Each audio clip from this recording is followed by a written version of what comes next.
رن کو کھلے کھا کے آئے بودا نہیں کو کیوں مرے نہیں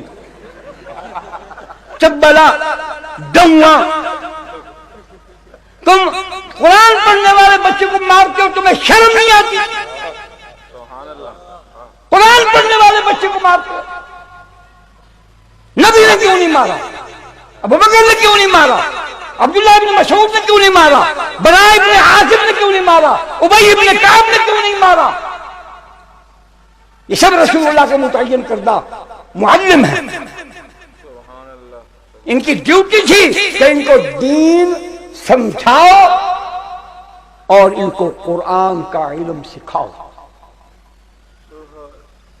علم بھی سکھاؤ اور دین کے مطابق جینا بھی سکھاؤ.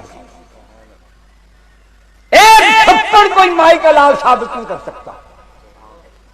تم قرآن اور دین پڑھنے والے بچوں کو مارتے ہو، ان میں احساس کمتری پیدا ہوتا ہے، ان کی صلاحیتیں سلب ہو جاتی ہیں، ان میں ہمت اور جرأت ختم ہو جاتی ہے، ان کے اندر غصہ پیدا ہوتا ہے، چڑچڑے ہو جاتے ہیں، بات بات پر لڑتے ہیں.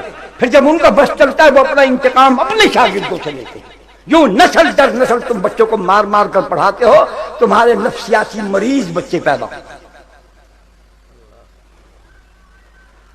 ان مدارس نے، میں ان کی فہرست سنا دیتا ہوں، اللہ نے توفیق دی ہے، میں تم کو بالکل واضح الفاظ میں سنا دیتا ہوں.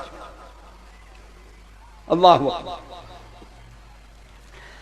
بیعت عقبہ اولیٰ جب ہوئی، جب مدینہ کے لوگ مسلمان ہونے کے لیے پہلی مرتبہ مکہ آئے تو حضور صلی اللہ علیہ وسلم نے 2 معلم ان پر متعین فرمائے، مصعب بن عمیر اور عبداللہ ابن ام مکتوم، نابینا صحابی کی 2 کو معلم مقرر کیا کہ جاؤ ان کو دین پڑھاؤ، سمجھاؤ، قرآن پڑھاؤ. اہل یمن کے لیے حضرت موت کے لیے، اہل یمن کے لیے معاذ بن جبل اور حضرت موت کے لیے جندہ، یہ صحابی ان کو مقرر کیا. اہل نجران کے لیے عمر بن حرم، اہل قارہ و عزل کے لیے مرشد بن ابی مرشد، عاصم بن ثابت، خبیب بن عدی، خالد بن البکیر، زید بن